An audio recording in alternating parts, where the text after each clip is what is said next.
Bom, tá vendo meu slide aí? Sim, tudo certo. Então tá bom. Então vamos lá. Então a gente vai falar sobre desenho de primers. Como eu falei na aquela aula introdutória, né?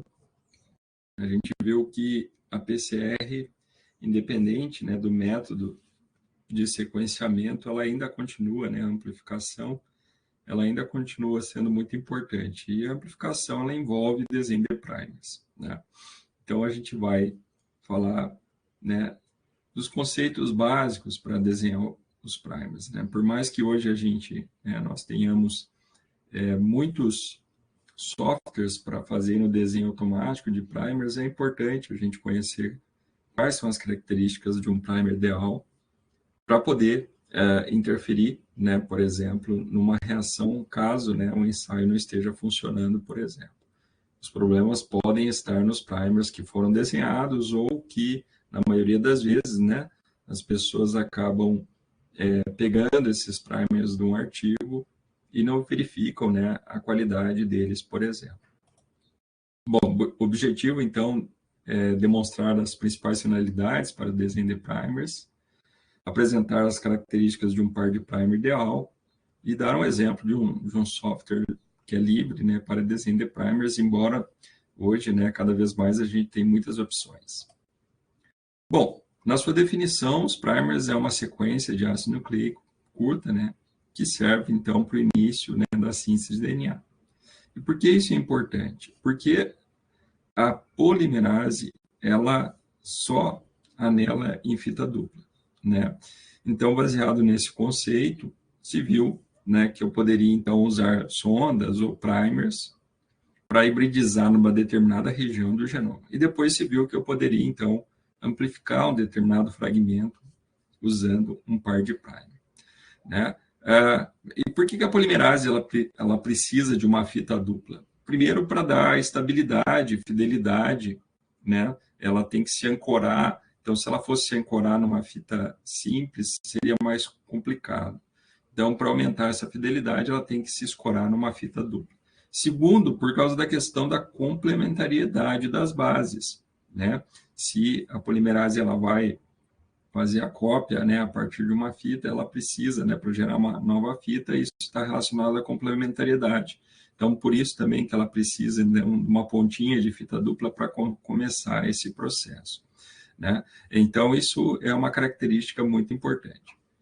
E outra característica importante é que a replicação ela sempre inicia na região 3' do primer, né? A gente vai ver isso que influencia nas características, né? Inclusive isso influencia nas características do primer. Bom, na replicação em vivo, né, nós temos uma série de enzimas, como a replicase, as proteínas SSP, as topoisomerase, né, ou DNA gerase, que vão agir para abrir essa fita e manter essa fita aberta para que ocorra, então, a cópia do genoma. Também se utilizar, né, primers de RNA para fazer essa síntese, né, principalmente no sentido 5' 3'. No sentido 3', 5' não precisa, porque a fita já está sendo copiada ali, eu já tenho a fita molde, mas no sentido oposto eu preciso dos primers de RNA. Só que em vitro a gente não tem todos esses elementos, né? Não tem como você montar uma reação com todas essas enzimas, etc. Então, o que você faz, né, para compensar isso? Na verdade, você usa temperatura. Você usa temperatura para abrir a dupla fita e depois você usa os primers, né, também baseado na questão da complementariedade. Você vai diminuindo essa temperatura até, né, que o primer possa anelar, né? E aí a polimerase ela vai encontrar a fita dupla e vai conseguir fazer, então, a síntese de DNA. Esses primers, eles são moléculas sintetizadas quimicamente, são muito baratos, né? Aqui no Brasil, um par de primer custa em torno de R$60. Na Europa, em torno de 1 a 2 euros, né? Nos Estados Unidos, 1 ou 2 dólares. Né? Então, eles são muito baratos. E hoje, na verdade, a gente tem usado estratégias que a gente usa muito os primers, por exemplo, né? para sequenciar o genoma de um vírus, a gente tem usado primers que anelam, né, em todo o genoma. E aí isso gera uma grande quantidade de primers. A gente está falando de algumas dezenas de primers que vão gerar fragmentos de 400 pares de base, por exemplo. Então, são muitos primers para amplificar, né, o genoma, por exemplo, do SARS-CoV-2. Né? Imagino que o genoma do SARS-CoV-2 tem 30 mil pares de base, e você tem que desenhar primers para anelar a cada 400 pares de base. Então, isso gera um grande número de primers. Né? Então, esses primers eles vão hibridizar o DNA-alvo, e são eles que vão determinar a sequência do DNA que vai ser amplificada no processo de PCR. Né? Na maioria das vezes, quando a gente vai desenhar um primer, é pensando, né, numa PCR. Eu diria que 90% dos casos. Bom, mas eu também posso fazer primers para clonar DNA, sequências de DNA conhecidas. Nesses primers eu posso né, incluir adaptadores, sequências para enzimas de restrição. Eu posso usar primers para clonar sequências de DNA homólogas ou até mesmo sequências de DNA não conhecidas. No sequenciamento, como eu já disse, a gente também usa o primer e também posso usar primers como sonda. Mas, na maioria das vezes, a gente vai desenhar o primer para fazer uma PCR.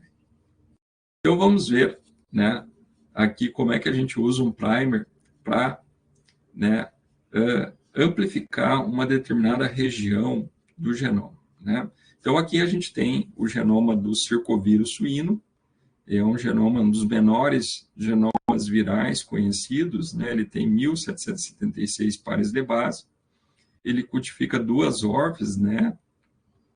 Open Read Frame, ou fase de leitura beta, na verdade é uma região codificante, né? Então a ORF1 e a ORF2. A ORF1 é uma replicase, é uma proteína que ele usa, né, uma enzima que ele usa no processo de replicação viral, e a ORF2 é a proteína do capsídeo, né? E ele tem uma origem de replicação. Bom, se eu tivesse que escolher uma dessas, né, ORFs para fazer uma vacina, qual ORF será que eu iria escolher? Né? Eu iria pegar uma enzima que o vírus usa para se replicar, ou eu iria utilizar a proteína do capsídeo, que é a proteína que está mais externa ao vírus e que está mais exposta ao sistema imune. Obviamente que eu ia usar, né, essa proteína do capsídeo, porque é ela que está exposta, é ela que está submetida, né, nesse confronto com o sistema imune. Então, ela é considerada mais imunogênica. Então, se eu quero fazer uma vacina, eu vou buscar aquela proteína viral que tem essa maior capacidade imunogênica. Né? Então, a gente escolheria a proteína do capsídeo. E, para mim, amplificar toda essa proteína, o que a gente tem que fazer? Né? A gente tem que desenhar os primers na região de start e stop codon. Né? Então, para isso, a gente tem que ir lá buscar essa sequência, né, e analisar essa sequência. Onde que a gente vai buscar essa sequência? A gente vai buscar lá no NCBI. Né? Assim como o teste 1 lá, que vocês tiveram que ir lá no NCBI para buscar o genoma do SARS-CoV-2. Então, a gente vai buscar a região de start, está aqui um ATG, e de stop, está aqui um TGA, para desenhar esse primer. Então, esse primer ele vai compreender uma região, né, do gene e também uma região que a gente chama uma região de ancoramento, né, uma região anterior ao início desse gene. Né? E nessa região 5' aqui, eu posso adicionar, inclusive, outras características, né? Por exemplo, eu posso adicionar uma sequência de uma enzima de restrição e outros fatores. Né? Então, por exemplo, se eu penso de clonar essa região, né, num plasmídio entre, né, os sítios de restrição da ECO-R1 e RIND3, eu já posso desenhar os primers contendo, então, os sítios para essas enzimas. Então, eu vou adicionar o sítio para essas enzimas nas regiões 5' dos primers. E eu também posso mexer aqui, né, na região de start codon, né, modificar a sequência para que ela fique mais parecida com a sequência de COSAC, né? A gente vai, então, alterar essa sequência original para favorecer a expressão de proteínas. Não confundam, né? Sequência de COSAC com fragmentos de COSAC. Fragmentos de COSAC são aqueles que são gerados quando você usa um primer de RNA, né? A polimerase ela está copiando, né, uma fita no sentido 5 linha, 3 linha. Então, você precisa dos primers de RNA e ele vai gerar pequenos fragmentos, a gente chama isso de fragmentos de COSAC. Aqui eu estou falando da sequência de COSAC. O que é essa sequência de COSAC? Na verdade, o COSAC, ele, né, observou todas as regiões, né, de start codon, né, das proteínas, né, dos genes conhecidos, e ele viu que tinha uma determinada composição de nucleotídeos que favoreciam uma maior expressão dessa sequência. Então, quando eu tenho né, além, claro, do ATG, mas quando eu tenho um G nessa posição mais 4, quando eu tenho uma citosina na posição -1, uma citosina na posição -2, uma adenina na posição -3 e uma citosina na posição -4. Né? Então, essa é a sequência de COSAC. Então, eu posso trocar esses nucleotídeos ali para favorecer que essa proteína que eu quero expressar, ela seja mais expressa. Então, eu vou fazer esse primer para amplificar, então, a região de start e stop codon com essas modificações, e como ele vai ter na extremidade 5' né, o sítio para a enzima EcoR1 e para a enzima RID3, isso vai favorecer o processo de clonagem, né? Eu vou inserir, então, num vetor de expressão, e, além disso, quando eu uso duas enzimas de restrição, eu favoreço que esse fragmento ele já entre na orientação correta, né? Isso também favorece e facilita esse processo de clonagem e expressão gênica, né? Então, aqui nesse exemplo, né, por exemplo, esse gene, né, que codifica, então, a proteína do capsídeo, ele foi clonado, então, no plasmídio pseudonA 3.1, né, ele tem um promotor de citomegalovírus e foi expresso em células PK15. E depois foi feito, então, aqui uma IPX, uma imunoperoxidase, para detectar as células que estavam expressando, então, né, as células PK15 são células de rim de suíno, as células que estavam expressando, então, essa proteína do capsídeo, né? Então, são as células que ficaram curadas aqui, é um trabalho que foi publicado lá em 2004. Né? Então, eu posso usar os primers para clonar, né, para amplificar um gene, por exemplo, eu posso usar esse gene para clonar ele no vetor de expressão e expressar esse gene. Né? A gente faz isso também quando a gente quer conhecer, por exemplo, a função de um gene. Aqui, também a gente usou esse mesmo raciocínio, né? Mas agora para expressar outro gene, um gene maior, na verdade, como é um gene muito grande, a gente resolveu expressar só uma porção desse gene aqui. E da mesma maneira, a gente também estudou esses sítios, né, a região, né, de start e stop codon, buscando, então, modificações aqui para inserir depois num vetor, e se fez isso tanto para herpes vírus bovino tipo 1, como para herpes vírus bovino tipo 5, e depois se comparou, né, a proteína nessa região proteica que ia ser gerada, mostrando diferenças aqui, e essas diferenças são importantes porque, nesse caso aqui, se procurava, né, inocular animais e buscar, então, anticorpos monoclonais, anticorpos que pudesse diferenciar um vírus do outro.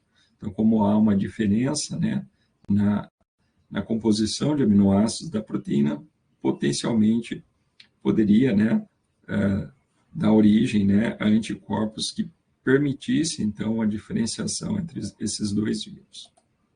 E foi clonado nesse plasmídio aqui chamado PAI, né, também nesses sítios de restrição aqui. Então, usar 2 sítios de restrição é importante, porque você insere os mesmos sítios lá nos primers e depois você consegue clonar o seu fragmento já no sentido correto aqui no plasmídio.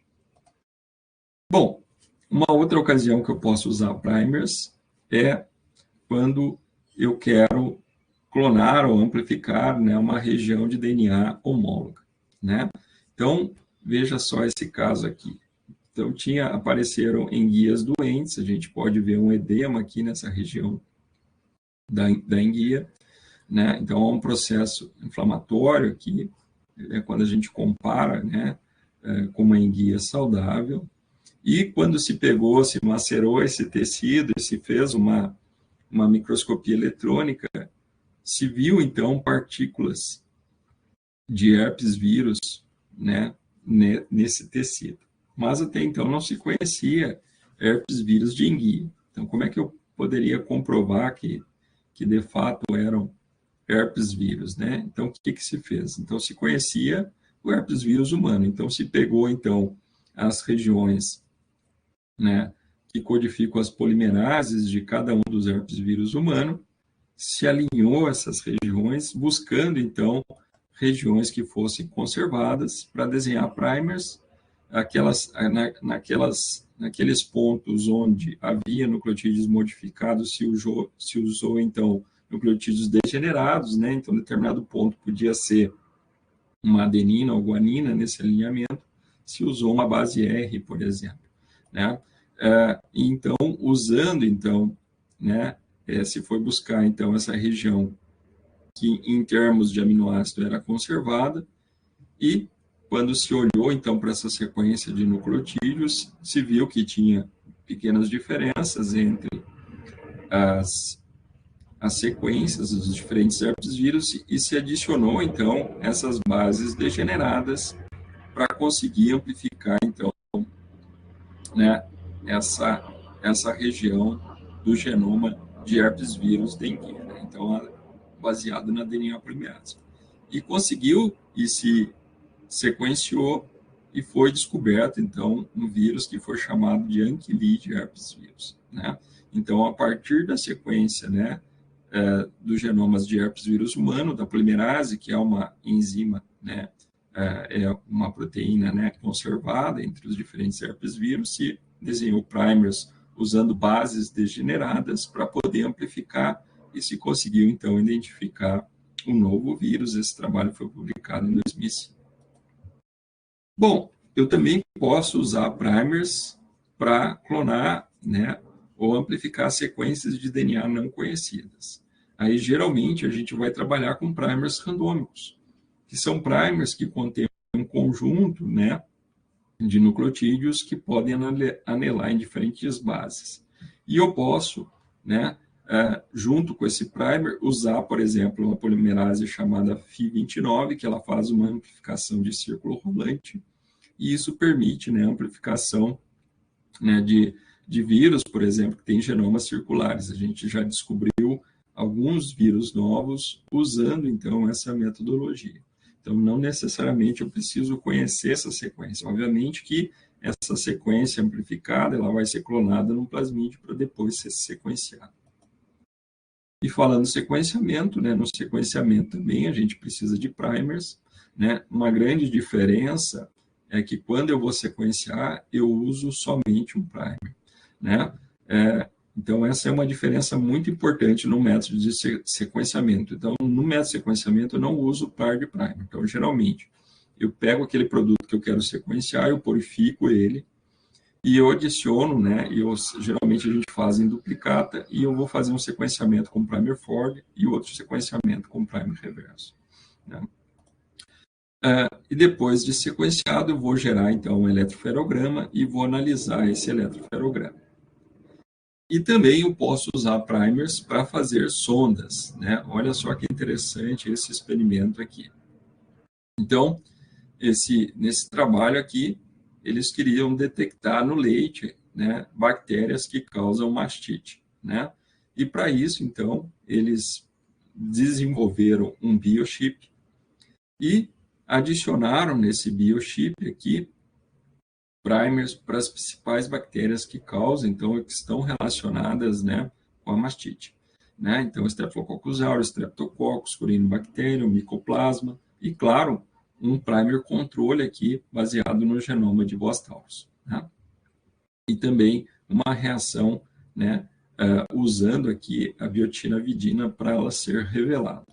E aí eles botaram esses primers numa determinada disposição nesse biochip, né, nessa sonda, e cada uma desses pontinhos aqui estava relacionado, então, a uma espécie de bactéria, e após, né, você ia pegar o leite, vai extrair o DNA desse leite e colocar, então, hibridizar contra esse biochip, e onde esse pontinho ele ficar, né, escuro, significa que há a presença daquela bactéria no leite, né? Obviamente que esse ponto C3 aqui, que é o ponto central, né, nas células somáticas, ele sempre vai estar presente aqui na amostra, né? Na verdade, ponto C3, o C3 está aqui.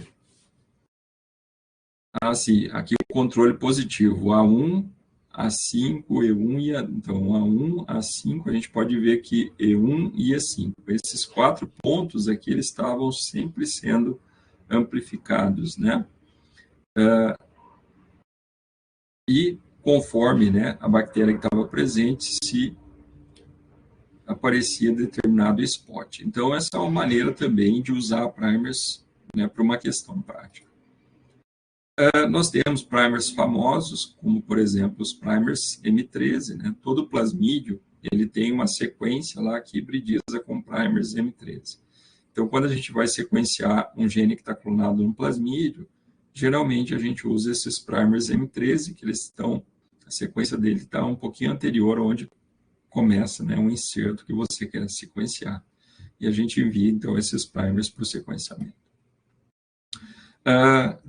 Além de outros primers famosos, são os primers para 16S, né? Essa região de 16S é uma região de cerca de 1.500 pares de base, que tem, né, regiões conservadas e variáveis, e eu tenho, né, essas regiões variáveis são chamadas de V1 até V9, e eu tenho vários primers que foram desenhados para alinhar, né, em diferentes regiões. Eu posso amplificar tanto os 1.500 pares de base, como eu posso amplificar regiões menores e depois fazer, né, submeter esses produtos ao sequenciamento de nova geração, né? Então, o 16S, ele é uma região, né, que codifica o RNA 16S, que vai fazer parte da subunidade menor do ribossomo, né? Então, portanto, é uma região muito conservada entre as bactérias, né? E por isso que a gente usa essa região para fazer essa determinação do bacterioma. E, claro, né, primers na PCR, né? Então, 90% das vezes que a gente vai desenhar um primer é pensando, então, fazer uma PCR, né?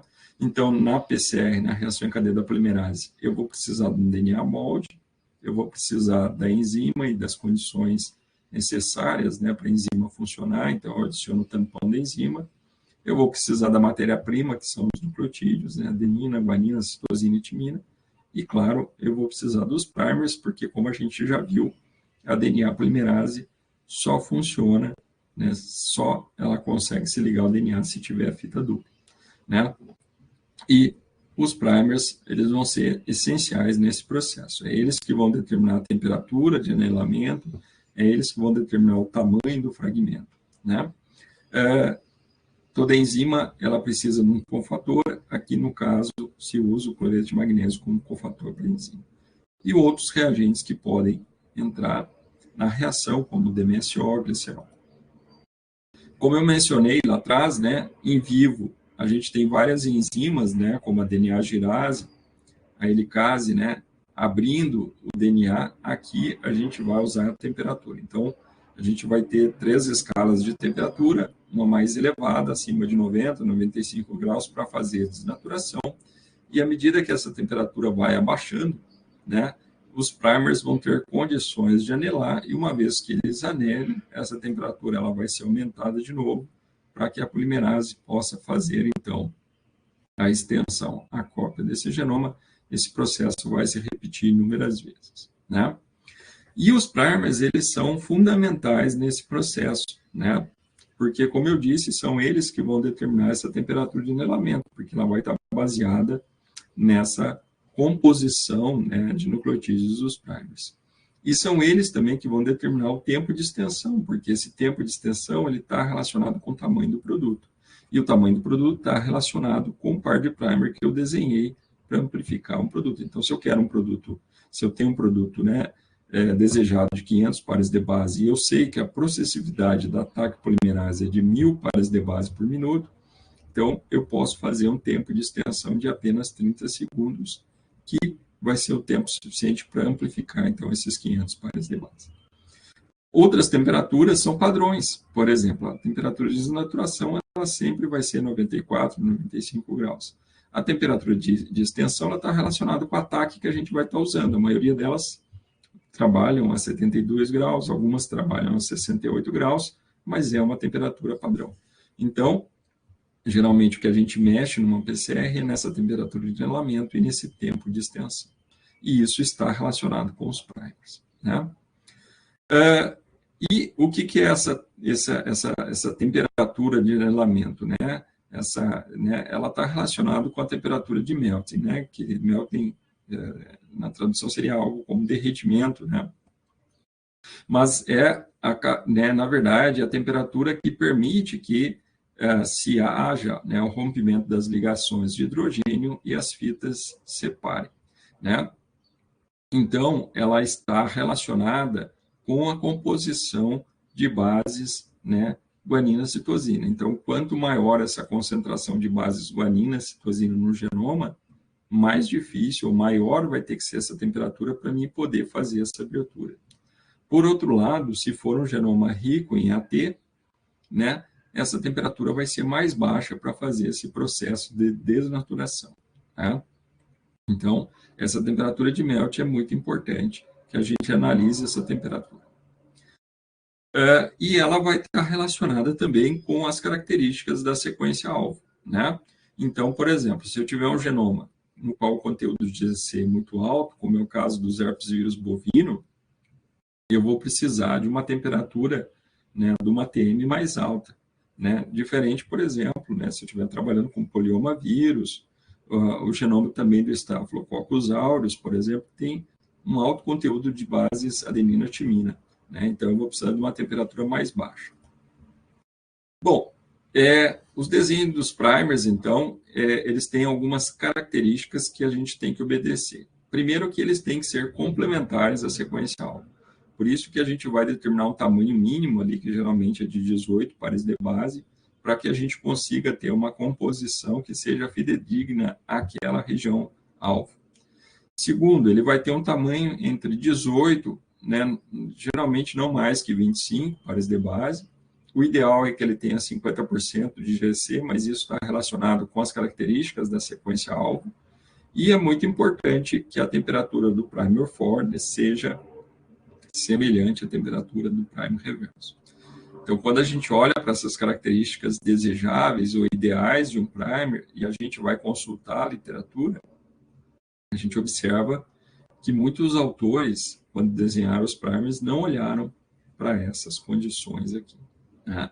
Então, mesmo primers que já estão publicados, eles podem, né, passar por melhorias, né? Outro ponto, vocês lembram que eu comentei que na extremidade 3' deve ter 2 a 3 bases GC, isso aumenta a fidelidade de anelamento. E também o primer não pode ter um conjunto de bases que permita, então, self-anelamento, né, a formação de loops. Então, o primer não pode anelar com ele mesmo, ou anelar com um outro primer, e nem formar loops, né? E também isso é importante para evitar a formação de dímeros de primers. Imagina se eu desenho um primer que é complementar ao outro primer forte, que é complementar ao primer reverso. Não vai funcionar a minha reação, né? Os dímeros de primer, eles aparecem, né?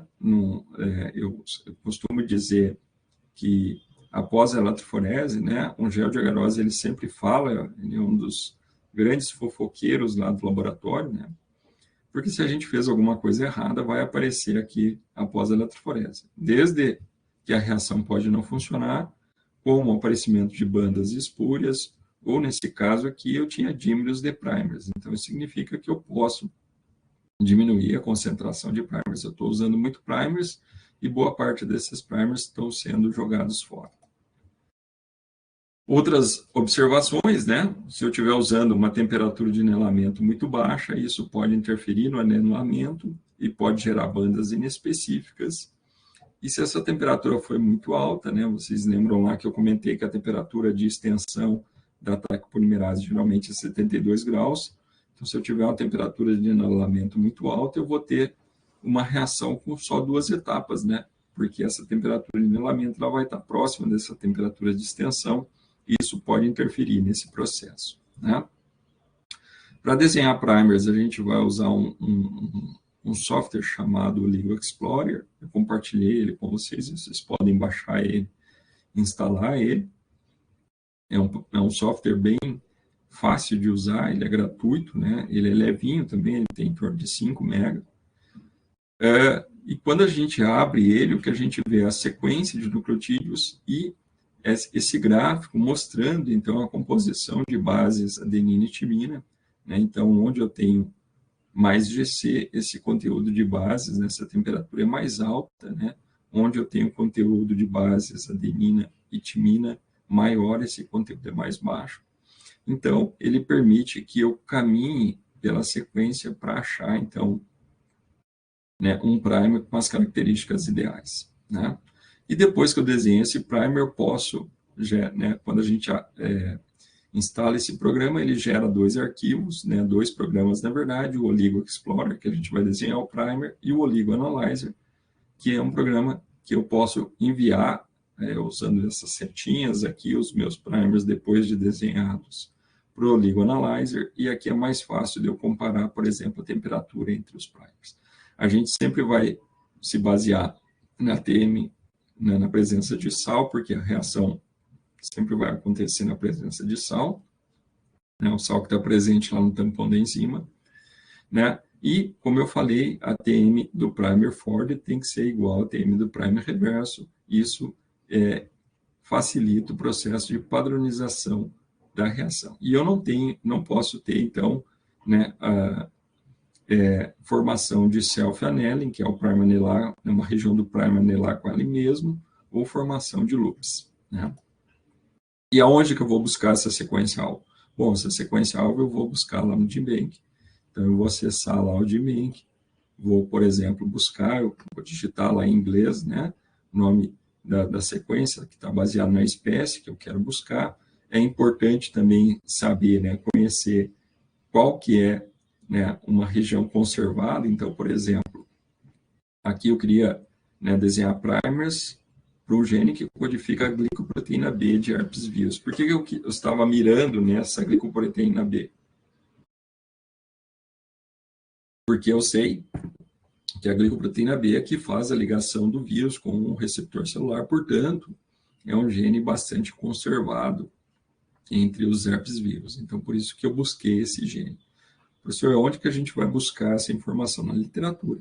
Então, na literatura você vai encontrar quais são, né, os genes mais conservados ou quais são os alvos mais utilizados para amplificar uma região gênica de determinada espécie. E aí eu vou buscar esse genoma, essa sequência, e vou desenhar os primers. Então, eu vou abrir, clicar nessa cartinha branca aqui embaixo do file, vou poder colar essa sequência, vou clicar em OK, e essa sequência vai aparecer aqui.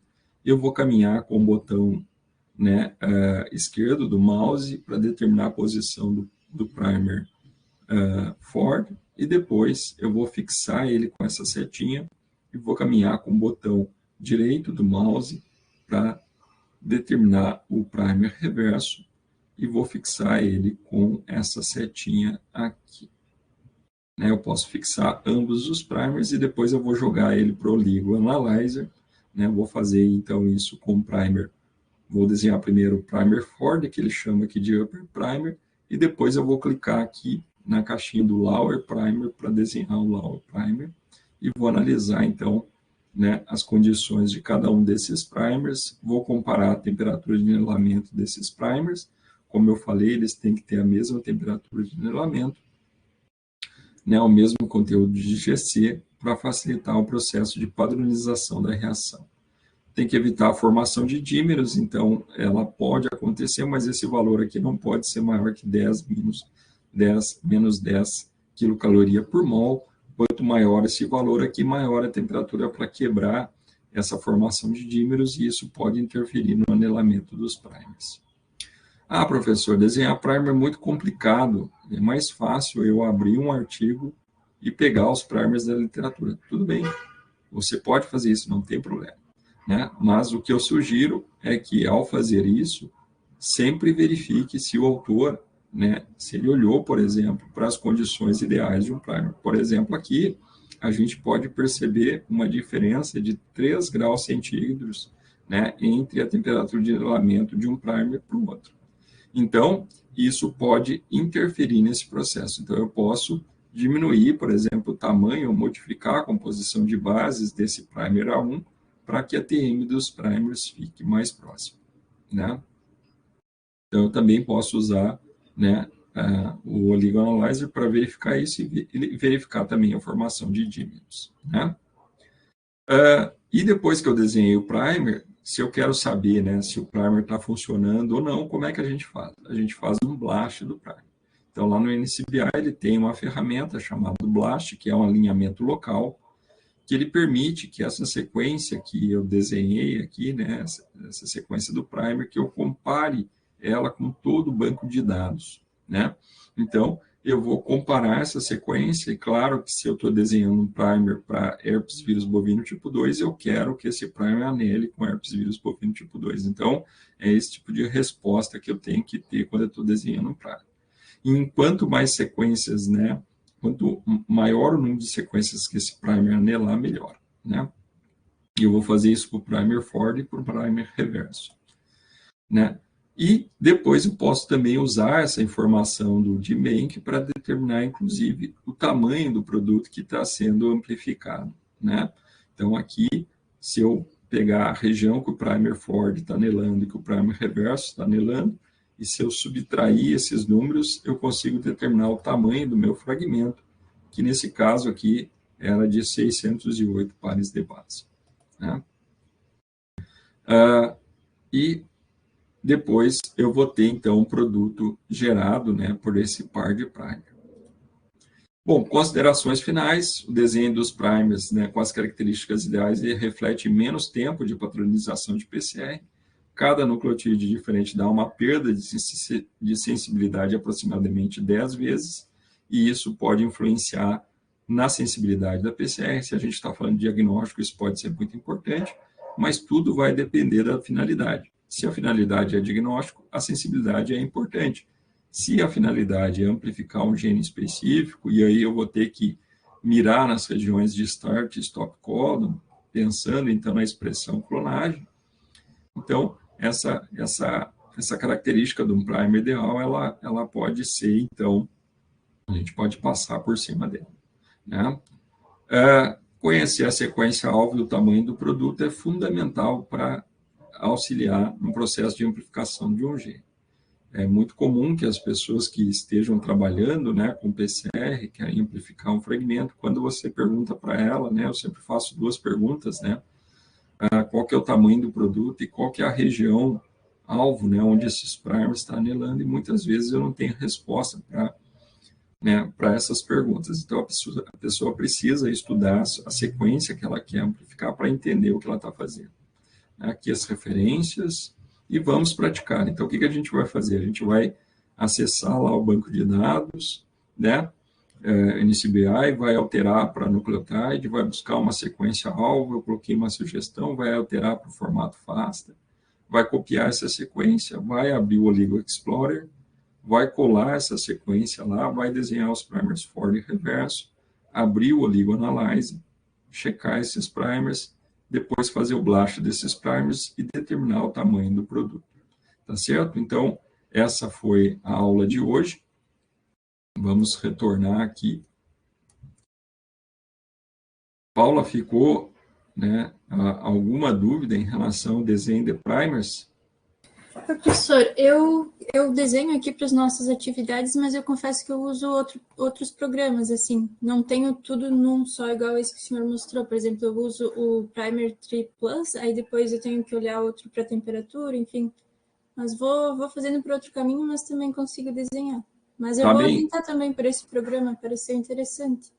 Tá certo, eu hoje, claro, como eu falei, tem vários softwares que facilitam esse processo, mas é sempre bom a gente olhar essas características de um primer ideal para ver se o primer que a gente desenhou ele está correto ou não, e Uhum. porque isso depois dá menos trabalho na hora de fazer, né, a padronização da PC. Com Então, certeza. tá bem? Eu vou parar a gravação aqui da aula. Obrigado pela atenção. Os demais colegas vão poder acessar essa aula online. E potenciais dúvidas, né, na hora de que desenhar o primer, eu sei que vão surgir, vocês podem enviar mensagens ou na próxima aula a gente pode tirar essas dúvidas também, tá bom? Obrigado, até mais.